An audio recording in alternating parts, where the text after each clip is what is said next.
Actually में sir को इसलिए अलाउ करा है कि मैंने कहा कि सर आएंगे तो कुछ पढ़ा करके जाएंगे। सर की क्लास 6 बजे से तब से बकैती कर रहे थे, कह रहे थे मैं तुम्हारी क्लास में आऊंगा। मैंने कहा यार देखो मैं खड़ा तो हो नहीं पाऊंगा तुम्हें धक्का देने के लिए, मामू को लेकर के आए तुम्हें मामू बनाने के लिए। हाँ आती हुई तो क्या लिख रहे हैं फा भाई तुम्हारा कोई पढ़ने का ढंग है कि नहीं है, ईमानदारी से बताओ। देखा आती फा लोल वाह मजा आ गया। इनको ही पता कि आज टाइम पास होने वाला है, बोले अब टाइम मजा। पास नहीं होने वाला, रिटायर्ड हर्ट पर्सन के लिए वो रनिंग के लिए बुलाया जाता है ना। हाँ हाँ ये बोल रहे हैं कि मेरी बैक में पेन है, ऐसा ही आपको बताया गया है। बहुत टोपीबाज आदमी है ये, जिम में जाकर 200 की डेडलिफ्ट लगा रहा है और यहाँ आके बोले मेरी कमर में थोड़ा दर्द है बच्चों। तो उसी की वजह से तो हुआ है ना। अभी सर भी मेरे साथ जिम ज्वाइन करने वाले हैं, तब देखना 2 दिन के बाद ये भी ऐसी बैठ करके पढ़ाते हुए मिलेंगे। नहीं नहीं अपने एकदम लेट के पढ़ाएंगे सारा कुछ दर्द कर रहा है। नमस्कार नमस्कार नमस्कार। एक कह रहा है कोलैब। कोलैब नहीं। अबे इससे समझ में आ गया सर। हाँ। ये मेरे को लग रहा है एक ही सब्जेक्ट की क्लास देखते हैं। हाँ। कि इनको पता ही नहीं है कि मैथ्स का टीचर कौन है और मैथ्स वालों को पता ही नहीं है कि फिजिक्स का टीचर कौन है। ये कह रहे थे अभी कि मैथ्स बच्चे मैथ्स पढ़ नहीं रहे क्या, मैंने कहा पता नहीं, कह रहे ये इनको लग रहा है कि मैं भड़का रहा हूँ कि मैं मैथ्स मत पढ़ो सिर्फ फिजिक्स पढ़ो। सारे बच्चे एक बार बताओ मैंने कभी मैथ्स की बुराई करी है क्या? मैं तो बल्कि ये बोलता हूँ कि maths is the language in which the whole universe is written. हाँ बस वो लैंग्वेज समझ नहीं आ रही आपको। नमस्कार नमस्कार नमस्कार। अभी सर खाली थे, हाँ वेस्ट करने के लिए आ गए हैं। तो मैंने सोचा कि इनका सिलेबस डिले चल रहा है, थोड़ा और डिले कर देते हैं। हाँ तो मैं एक्चुअली में सर को इसलिए अलाउ करा है कि मैंने कहा कि सर आएंगे तो कुछ पढ़ा करके जाएंगे। आज का जो हमारा टारगेट है बेटा उसमें हमारा डॉट प्रोडक्ट भी है, ठीक है। तो सर इससे पहले कि आप डॉट प्रोडक्ट करें एक सवाल लगाओ, तब तक हम बैठे हुए हैं। क्या बात कर रहे हो? हाँ इसमें हम लोगों ने फोर्स दे रखा है, ये बच्चों को मैंने होमवर्क भी दिया था। तो फोर्स दे रखा है एफ नॉट ई की power minus B T, F naught और बी कांस्टेंट है हमारे पास, वी टी अगर आप बनाना है वेलोसिटी टाइम। तो मैं हिंट दे रहा हूं एफ नॉट मतलब क्या? फोर्स। तो force equal to M A, तो ए आ जाएगा। बिल्कुल सही। और ए और वेलोसिटी का रिलेशन तो आपको पता ही है। एक सेकंड ऑप्शन रिजेक्शन भी बच्चों को मैं सिखाता हूँ। हाँ देखो डीवी बाई डी टी का ग्राफ यहाँ मुझे दे रखा है। हाँ और वो आ रहा है, ये एफ नॉट पॉजिटिव है क्या? हाँ एफ नॉट पॉजिटिव है। तो जैसे जैसे टाइम को बढ़ाऊंगा ये वैल्यू जो है वो कम होनी चाहिए, सभी में कम, इन दोनों में तो कम हो रही है। इसमें फर्क क्या है? अच्छा ये बी का फर्क है। बी का फर्क है, अब सॉल्व करना पड़ेगा। हाँ देखा, ए और बी में से आंसर होगा बेटा, 3 और 4 तो नहीं हो सकता। हाँ तो चलो करो, ये लप्पे लप्पे मारने थोड़ा सिखाने हैं बच्चों को। एक सेकंड, हाँ हमने फोर्स की जगह क्या लिखा? यहाँ पे भी कर सकते हो बोर्ड पे। हाँ ये बढ़िया रहेगा। हाँ बोर्ड पे करो।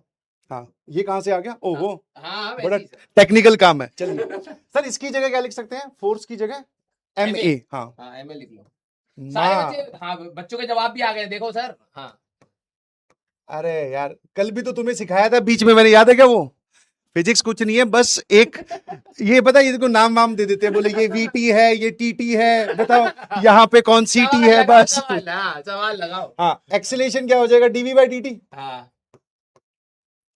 और एम को इधर डिवाइड कर दिया। हाँ। ले भैया ई की power minus B T.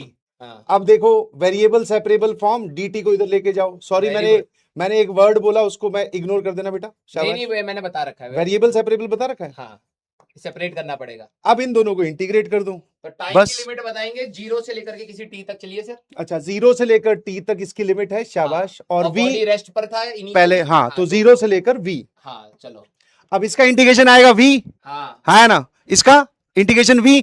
Upper limit v डालोगे, लोअर लिमिट 0, तो ये पूरा v आ जाएगा। ये संभाल लेंगे। अरे भाई तेज बना रखा है मैंने। हाँ हाँ और ये आ जाएगा एफ नॉट एम। अब देखो e की पावर माइनस बी टी का इंटीग्रेशन इज e की power minus B T divided by minus B. हाँ ये भी बता रखा मैंने। क्या बात कर रहे हो? कि जो भी कोफिशिएंट है वो डिवाइड में हो जाएगा। ये लो भैया। तो माइनस बी डिनोमिनेटर में भी तो आएगा। हाँ हाँ वो लिखने तो दो। भाई ये जिस हिसाब से लिखवा रहे हैं मेरी कमर में दर्द होने वाला है। हाँ ये देखो। यस ठीक है, अब आप अपर लिमिट जब इसमें टी पुट करोगे तो ये एक्सप्रेशन यही रहेगा, माइनस लोअर लिमिट जब आप पुट करोगे तो ये 1 हो जाएगा। यस ठीक है, तो एक सेकंड कॉपी कर लेता हूं।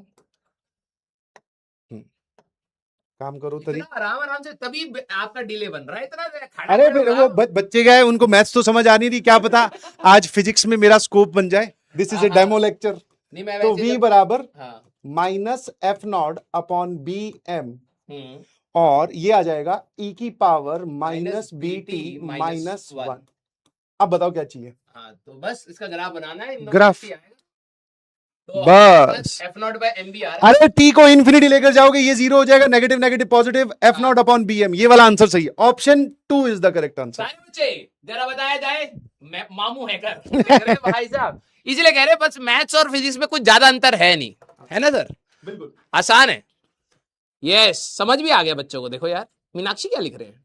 आपका नाम है क्या? ना ना ना, मेरा नाम मीनाक्षी। अच्छा, कल वाली क्लास में एक मैंने स्टोरी सुनाई थी, वो बेटा या ऐसे नहीं, नो। शाबाश, B is the correct answer, बहुत बढ़िया। Very good very good. और इसका अगला टॉपिक है सर हमारे पास डॉट प्रोडक्ट।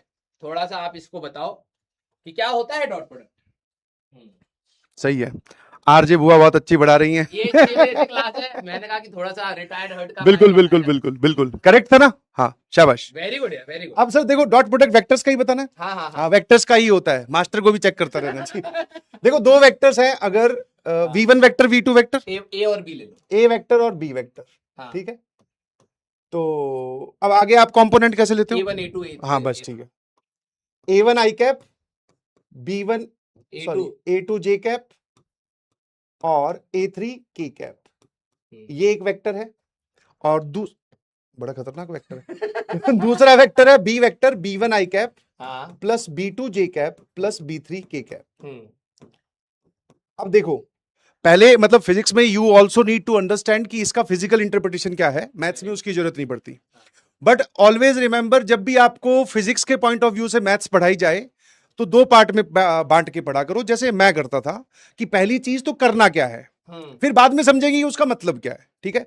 आज के बाद कभी भी आपको दो वेक्टर्स के बीच में डॉट दिखाई दे, कुछ नहीं करना, जैसे ही मैं ऐसा कभी भी बोलूं कि ए डॉट बी, ठीक है, डायरेक्टली रिजल्ट पे चलते हैं। अभी कहां से आया कैसे आया उसकी बात डिटेल में करेंगे, डायरेक्टली A1 B1 इन दोनों को मल्टीप्लाई कर दो, ठीक है, जो आई कैप के कोफिशिएंट्स है उनको मल्टीप्लाई कर दो, फिर A2 B2 इन दोनों को मल्टीप्लाई कर दो, और फिर इन दोनों को मल्टीप्लाई कर दो, दैट इज A3 B3।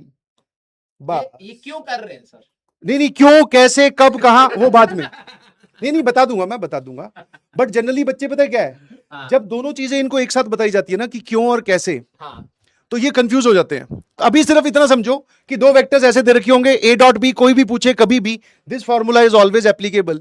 इसके बाद में आप उसके बारे में बहुत सारी चीजें बता सकते हो, जैसे स्केलर प्रोडक्ट है, वेक्टर प्रोडक्ट, अभी खुद बता देंगे ये लोग। जैसे फॉर एग्जांपल मैंने आपको दिया एक वेक्टर है, फटाफट सिर्फ कमेंट में आंसर बताना है, -3 जे कैप प्लस 4 के कैप, ठीक है। और दूसरा वेक्टर है B vector is -i cap plus 2 J cap.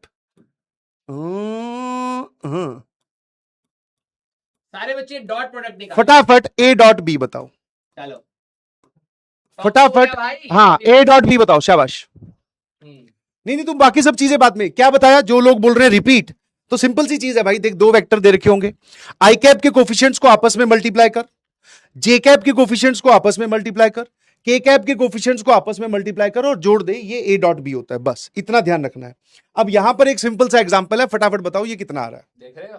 हाँ, तो सर इन दोनों का मल्टीप्लीकेशन 2 और -1 का मल्टीप्लीकेशन इज -2, -3 और 2 का मल्टीप्लीकेशन -6, और इन दोनों का मल्टीप्लीकेशन -8, तो ये आ गया सर -16। अब जैसा सर ने अभी पूछा कि ये स्केलर प्रोडक्ट है कि वेक्टर प्रोडक्ट है, तो जवाब देखो ये क्या आया है सर, ये आया है हमारे पास में, चाल अच्छा बढ़ा रहा हूं ना, बर्दाश्त नहीं हो रहा, डिलीट कर दे रहा है आदमी। सर ये जवाब स्केलर आया, कोई यूनिट तो है नहीं इसकी, तो this is a scalar product, है ना। तो ये मैथ्स का टॉपिक है वैसे तो। हाँ, जैसे कुछ लोग पता है अब इसमें नीचे कमेंट में लिख रहे हैं, अरे वाह सर आपको वेक्टर भी आता है। अबे गधो, ये मैथ्स का ही टॉपिक है जो तुम्हें फिजिक्स में यूज करना सिखाया जा रहा है, ठीक है। हम लोग इसकी बात करेंगे डिटेल में क्लास 12th में। थोड़ा सा हमारा प्लानर का एक विडंबना है बहुत बड़ी, वो ये है कि जो चीजें सर ने आपको बताई है, एक एक चीज वो क्लास 12th का हर एक चैप्टर है। जैसे dv/dt हम लोग पढ़ेंगे एओडी में, फिर इंटीग्रेशन बताया, इंटीग्रेशन पूरा हम पढ़ने वाले हैं 1.5 महीने, और एरिया अंडर द कर्व, जो भी सर ने आपको बेसिक मैथमेटिक्स में या फिजिक्स में यूज करना सिखाया है, basically that is the complete class 12th syllabus. ये वेक्टर्स भी हम पढ़ेंगे, वेक्टर 3D। बच्चों को एक बात जेनरिक ओपिनियन बताना, इंटीग्रेशन कितना कठिन है बच्चों? नहीं, इंटीग्रेशन कठिन नहीं है। अब मतलब 11th क्लास के बच्चों के लिए अगर देखा जाए उस सेंस में, क्योंकि कई बच्चे होते हैं कि बहुत कठिन सवाल लगाने की कोशिश करते हैं, उसमें इंटीग्रेशन में सब्स्टिट्यूशन है, ट्रिग्नोमेट्री मैट्रिक्स सब्स्टिट्यूशन है, बहुत सारी होती है जो हम नहीं करा सकते या अभी नहीं हो सकती। तो इनको आप ये बता दो कि इंटीग्रेशन करने तक आपको वेट करना पड़ेगा। हाँ, जब हम लोग इंटीग्रेशन पढ़ेंगे क्लास 12th में तो यू विल फाइंड कि इंटीग्रेशन सच में बहुत आसान टॉपिक है। अभी क्या है, तुम बहुत सारी चीजें बैकग्राउंड में नहीं जानते हो ना, तो बैकग्राउंड में नहीं जानते हो तो तुम्हें लग रहा है कि यार ये भी करना पड़ेगा वो भी करना पड़ेगा, बट जब तुम क्लास 12th में पहुंचोगे तो यू विल मतलब खुद अपने मुंह से ही बोलोगे कि हाँ सर ये तो आसान टॉपिक था, बस हमें एक कच्ची उम्र में पढ़ा दिया गया, कच्ची उम्र में पढ़ा दिया गया, और पढ़ाने वाला भी ज्यादा कर रहा था, समझा कम रहा था। अगर ढंग से समझाता तो क्या पता मैं बढ़िया पढ़ लेता। वो तो अगले साल में फीडबैक लूंगा भाई, तो एक बार इंटीग्रेशन होने देना, फिर आप ओपिनियन बताना इंटीग्रेशन कैसा टॉपिक था। भाई खून निकल जाता है दिमाग से। नहीं। इतने टाइप के तो केसेस बना रखे हैं आप लोगों ने। इनके दिमाग से खून निकलेगा नहीं, वहां जगह खाली है, वहां सिर्फ हवा गर्म होके वेपराइज हो जाएगी। भाई अब जाओ यार, पढ़ा रहे दो यार। चलिए। Thank you so much sir, thank you so much. ठीक है हाँ यही रख दो। क्लास में मिलते हैं बाद में, ठीक है सर? हाँ। माइक दे दो। हाँ ये वाला नहीं, वो वाला कौन सा वाला चाहिए आपको? मल्टीपल।